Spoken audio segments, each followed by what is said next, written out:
to the Construction Big Breakfast, where we give you a hearty serving of insider tips and business strategies to help fuel your day so you can thrive in the construction industry.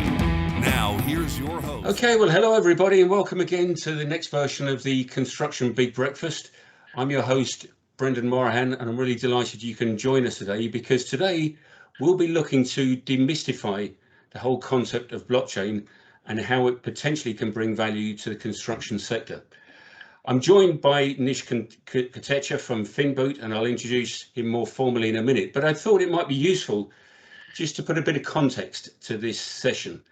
This is the first of two podcasts that we'll be hosting regarding the whole concept of blockchain, with a view to hosting a webinar in September. And so what we thought it would be useful to do is maybe take you through the journey that we've been on up to now and share with you some of our insights and passions, and also our beliefs and ambitions for what you'll see is hopefully going to be a fruitful collaboration.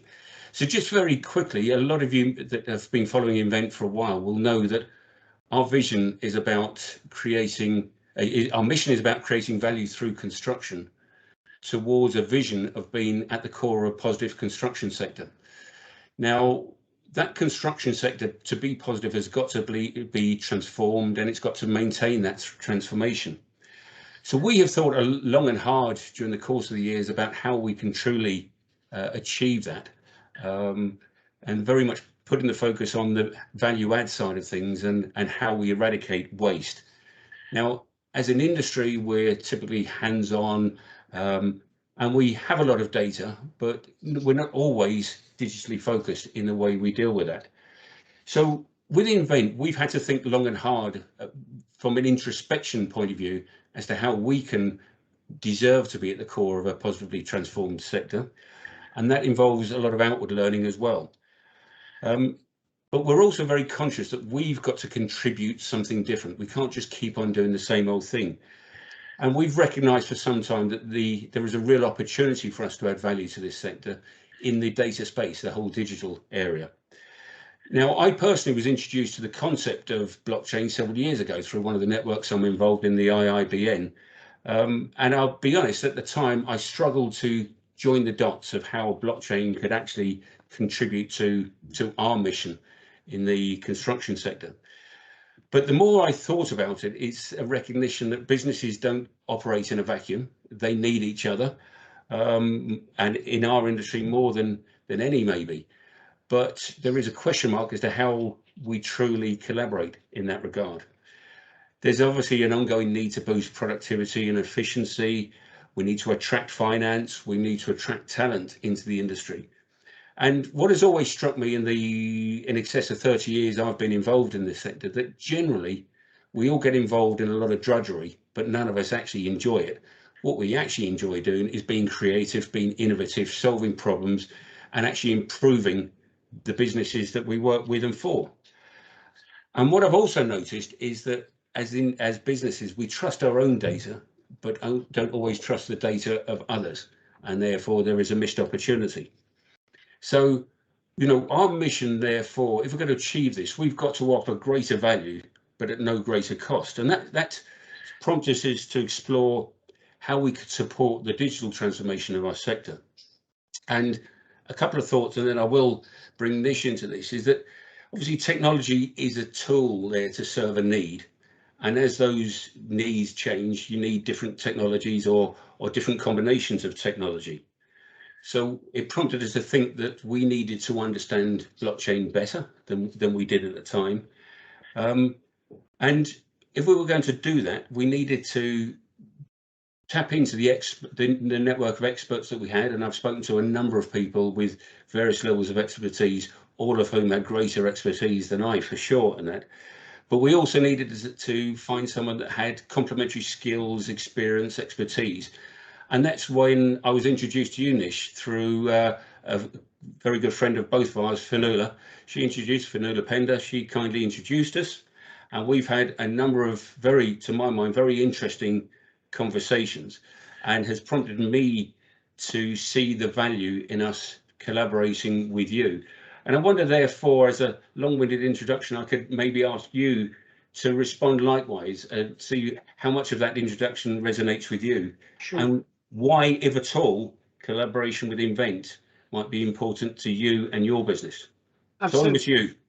Thank you, and thank you for the opportunity, Brendan, to participate in this chat. And I think the leadership that Invennt has shown around the question of technology, but in other innovative areas in your sector, is exactly what's attracted us to work with you. And as you said, and I concur, the conversations we've had with you and your team have been excellent, because I think we're looking at the sector, but actually the wider participation of the sector within the economy in the same way. Every sector you can think of is going through a massive destabilization through digital transformation, right? They are catching up. Now, it used to be the purview of the largest companies on the planet who have big IT teams, and they're trying to keep up. Now that is moving to a different way of doing business. And that different way of doing business is centered around the importance of data. And the word that you've used a couple of times, collaboration, it's what brings us together. It's what makes your leadership in the sector key, which is how to collaborate, because none of our clients work in a silo. They are dependent on customers, they depend on suppliers, they report to ultimately consumers, regulators, and that whole world is changing. What that world is looking for is data, it's proof, it's confirmation, it's trusted data. And it's a trusted data that we're all trying to get hold of. We know that individually, each of these organizations have data. Whether they trust it or not is a different matter. And we spend a lot of time, every single company does it, spends a lot of time checking, going back, validating. But as we've moved to a more remote kind of working, the need for trust in that data to enable you to make the right decisions is even more paramount. And blockchain brings you the capability to have an auditable, accountable database. It's nothing more than a database. Think of it as the next generation of databases. Now, if all of our organizations sit on a database of some kind, yesterday they could have been around the accounting function, the HR function, the purchasing function, the procurement, the supplier list. And we think of them as almost, self-contained. Actually, what we really need is for them to be horizontal and have a single data backbone that runs across the organization, because they're all connected. We need to now track where the data is coming from. We need to take the right permissions around that data. We need to be able to dig down and drill and provide evidence, if asked, as to where that particular product originated, or whether we have the right certifications around a particular product. Current databases don't give you the same level of validation and trust. And in fact, trust comes from an immutability, which is a core feature of blockchain. That means that once it's on the blockchain, it can't be deleted. Yeah. Or it can be scrambled. It can be, it doesn't mean that everyone needs to have a full transparency of that same record. But once it's on there, you can show and demonstrate who put it on, when it was put on, almost a timestamp mark. Now imagine that when you're doing an audit. Yeah. So I wondered, Nish, if I could maybe just invite you to come up a level, because I'm conscious that a number of people watching and listening to this will be a little bit like me. It just seems a little bit too remote. We've heard of blockchain, we don't really understand it. One of the things that really impressed me in some of the discussions we've had is about to think of it as not really something new and an invention. It's really about a process, and it's about combining technologies. But that's probably a clunky way of describing it. How would you describe blockchain technology to the layperson? Oh, and there are, unfortunately, there are lots of different types of definitions of what blockchain technology is. And sometimes we hear more about the world of crypto than we hear about the underlying technology. And that's what I was going to say. Again, apologies for interjecting. Sure. Maybe we could give our version of what we think blockchain technology is. You know, so I think we've concluded that it's in the private sphere. It's really about, as you say, that immutability. It's the combination of technologies and existing databases rather than something that's completely new. Correct. And so firstly, let's take away crypto or Yeah. cryptocurrencies. Those are an application of blockchain technology. Blockchain technology is relatively simple in its, I guess, in its objective, which is instead of having a centralized database where one person is the administrator of that database. So imagine you're a company and you are making data available to a consumer of your product, and they're requiring certain data. You're providing it from your database. They are assuming trust that that data is correct. Could there be a risk that that data may have been changed to present a more favorable picture? Could be. You know, we deal with very complex and difficult supply chains around the world. Take that picture as what we do today and change it to one where the permissions around that database that enable any one person to effect change are carefully controlled. And those permissions could be distributed. That's where the word distributed ledger comes, and that's used, that's the original term of the blockchain.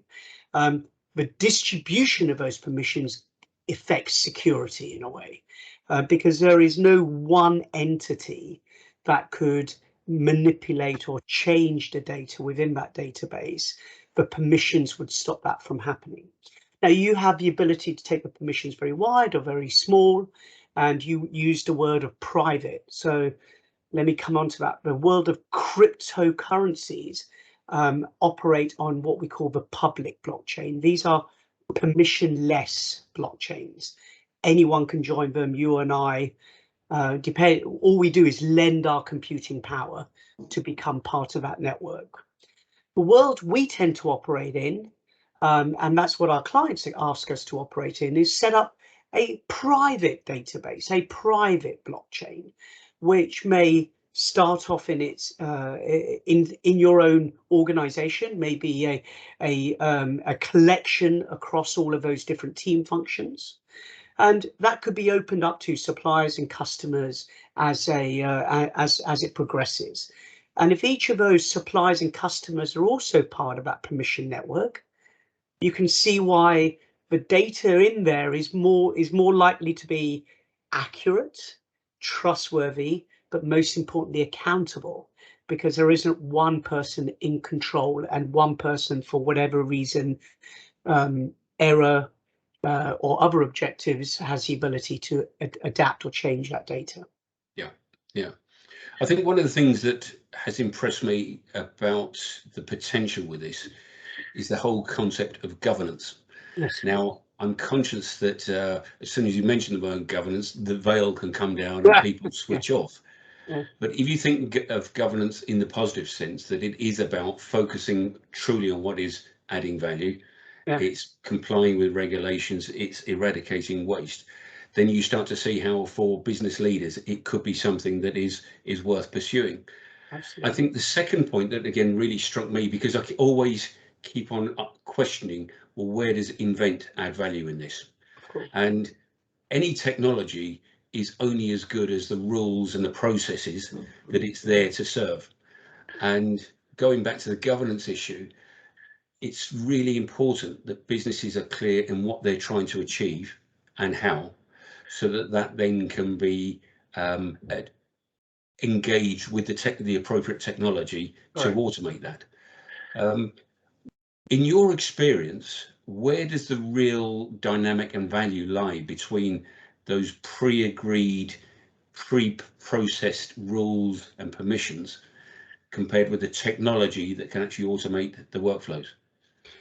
That's a very good question. And if I can just take a step back and maybe please do. say a little bit about how we see our role in the blockchain ecosystem. We are an enterprise solutions company that delivers solutions powered by blockchain. Yep. Right. So that's the way we set ourselves up when we were founded back in 2016. Our product, Marco, takes the complexity of blockchain. It is a complex technology. It requires a different skill, different level of experience of our software developers in coding, preparing software to on a blockchain framework. We take all that complexity, we put it into a box, and we deliver it to enterprises such that they can configure the business rules, configure the permission architecture, and on a switch very quickly they have an enterprise solution that is powered by blockchain. And that enterprise solution is aimed at solving real pain points of those businesses. So it may be that the business starts by saying, well, I have a very inefficient supply chain, and let's recognize that the pandemic has taken a effective real-time supply chain and made it ineffective. We're now looking at replacing the word of just in time with resilience. Right now, as we're also going through that change, technologies need to support that transformation, right? And that's where the application of a technology like blockchain through a model that may be to connect different parts of your supply chain across the world differently to the way that you've been doing it so far, to focus on cost reductions by having better digitalization of that supply chain process, but provide you the data that is accountable and that you can trust to ensure that your supply chain is effective, but also has resilience to what comes tomorrow.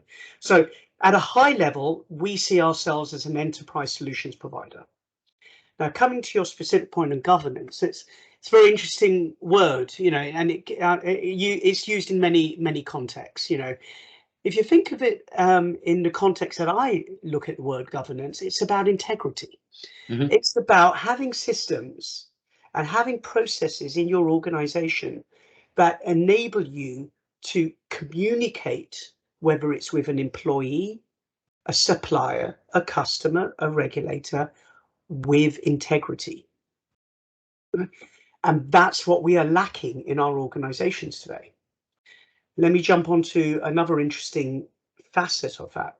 There's more than $1 trillion today being managed under the label of ESG, environmental, social, and governance. It's become not a buzzword, but a must do. And tomorrow it will become, if you don't do, we can't deliver you capital. So not only is there an interest in solving the efficiency problem, moving supply chains from efficient to resilient, right? But we're also seeing the capital side of the equation. Every business needs capital. Capital providers saying, prove to me that you are compliant across the 3 key legs of that stool. How can I trust what you are telling me is accurate? Yeah. Does that answer some of your points? It absolutely does. What I'm very conscious of is that as an industry, we have some significantly large players, mid players, and a very long tail of smaller organizations. So I'm very conscious that if we are going to achieve our vision of transforming the sector, we've got to address this issue to a myriad of organizations, all of whom have different stages of maturity in their governance, some of whom have very detailed and codified processes, some that are more custom and practice. And I think one of the opportunities we have here is to demonstrate the benefit, even for the smallest organization, of having a level of process in there and not viewing that as a constraint, more as a rule that enables them to spend their quality time on adding value to their business and their customers, rather than dealing with, as I termed it earlier, the drudgery of just processing stuff. But I'd be interested in your perspective as to how viable that is across that spectrum of organizations. Absolutely. And if I can address it from a digital transformation lens, right? So what you're saying is you've got big companies, leaders in the sector who have the capacity and have invested in technology over many years. And at the other end, we've got those who operate maybe just with a laptop. All of a very important cogs in that supply chain wheel. Yep. How do we bring them all together? Well, you probably seen there's been a huge change in the way technology is now delivered to enterprises. We've gone from on-premise large installations of systems, costly, difficult, not as dynamic, more static, to ones where software is delivered through the net. It's a subscription kind of model. The provider is responsible for keeping the technology up to date, and all the updates are delivered to you. It's the same way we are now consuming all of our normal applications. Our product, Marco, has been built to be accessed on as simple as a connected device. You can access it on a smartphone and you need no other installation, all the way through to integration with existing ERP systems or other legacy systems. And that's quite key, because the value of blockchain, the real exponential value, starts to drive from when you are connecting data pools. Now, as I said before, it could start internally. Imagine an HR group using blockchain to record personnel data and provide permission to the employee to make sure that they're in control of what you have. Imagine at the other end, you are producing and receiving products with certifications, and all of that is stored and delivered to you from blockchain, so you know where it's coming from, and the sender has the permissions to send it to you directly rather than using email or other messaging apps. As we start to connect those pools of data, we have to understand, exactly to your point, there are different levels of digitization. If we just operate at the top, we're losing the benefit of that, as you say, that tail. But that tail shouldn't need to invest in the way that those large companies have spent over the years. They can leapfrog to a modern, technology for tomorrow, as it were, and jumpstart. Now, part of that will happen as products like ours are used to connect everyone together. Yesterday, the connections may have been expensive and require investment. With our product, and tomorrow, those connections are very straightforward. You just need an internet connection. So we're trying to ease the adoption curve to make sure that everyone, whatever their size, can participate in this platform. And if we move on to the collaboration that you and I have formed with our respective businesses, and I believe that our teams have coined the trading name of Build Blocks, which Yes. I like, I must admit. And anyone that's interested can view our website just to find out a little bit more about that.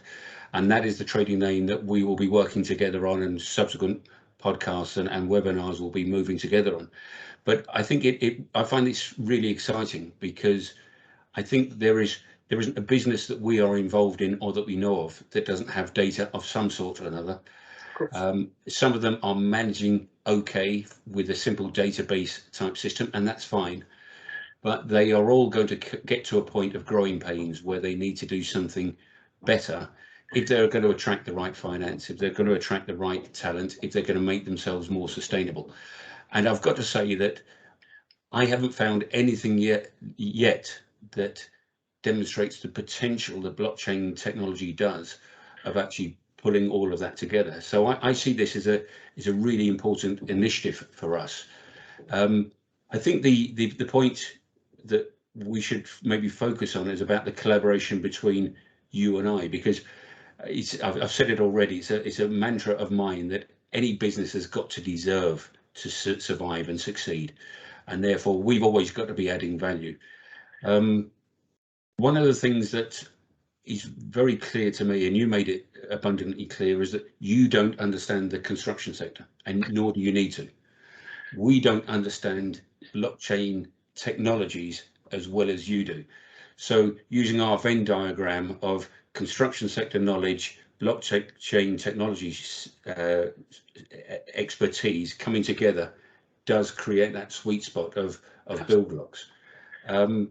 What we've got to do is then make that accessible to people, because I'm very conscious that the lexicon sometimes turns people off. It's scary, it's something new out there, it's expensive. And I think part of the purpose of this series of podcasts and webinars, I'm sure you'll agree, is to attract like-minded people to say, right, we're interested in this, we want to know more, and then we're more than happy to hear from them. Some people may have had some bad experiences.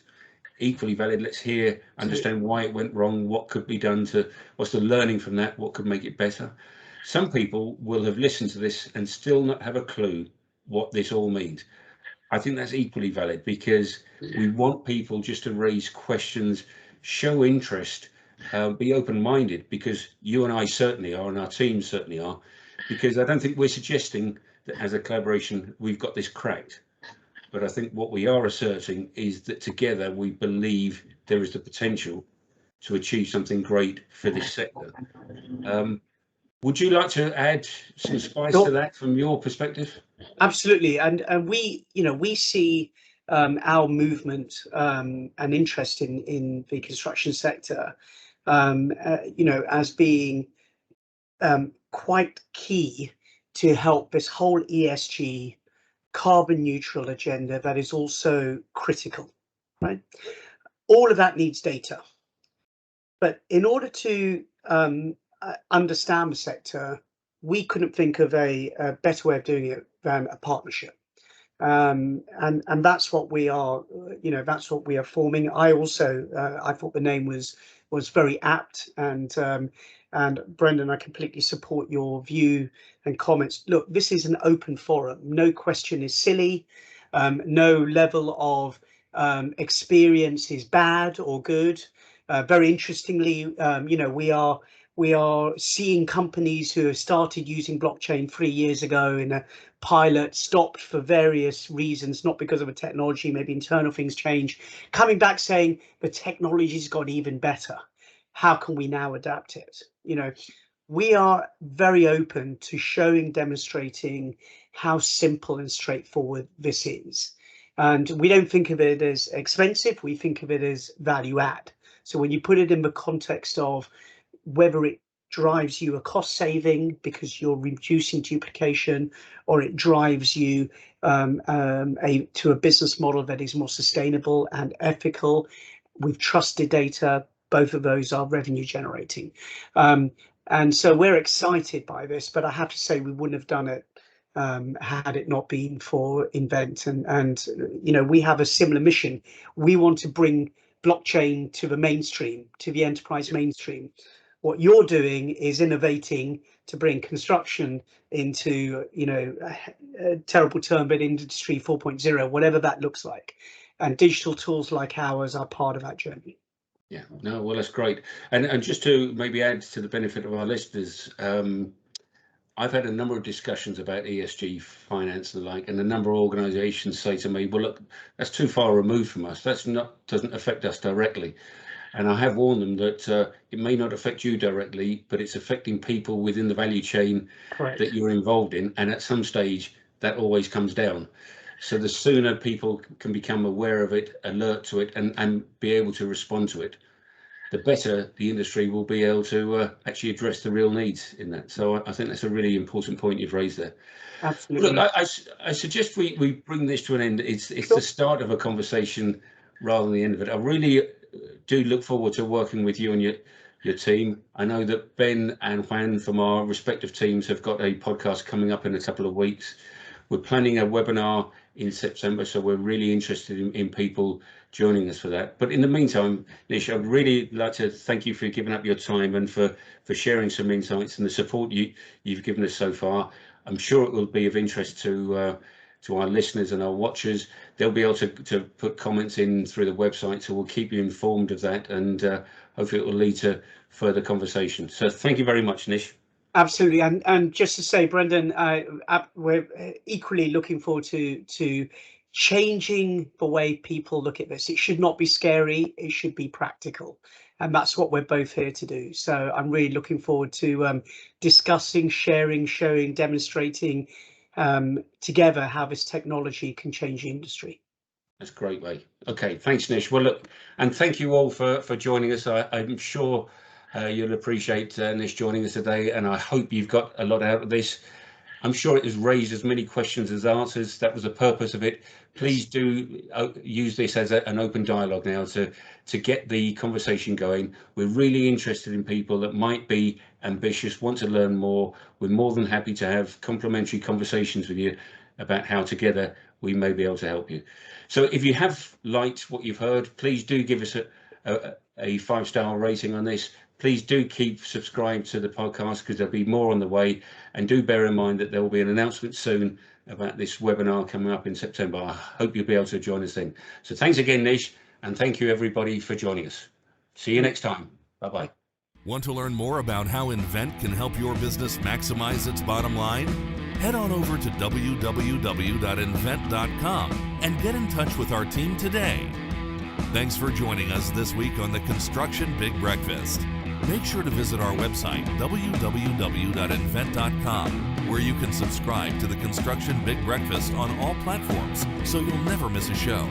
While you're at it, if you found value in the show, we'd appreciate a positive rating. Or if you'd simply share it with a friend, that would help us out too. Be sure to tune in for our next episode.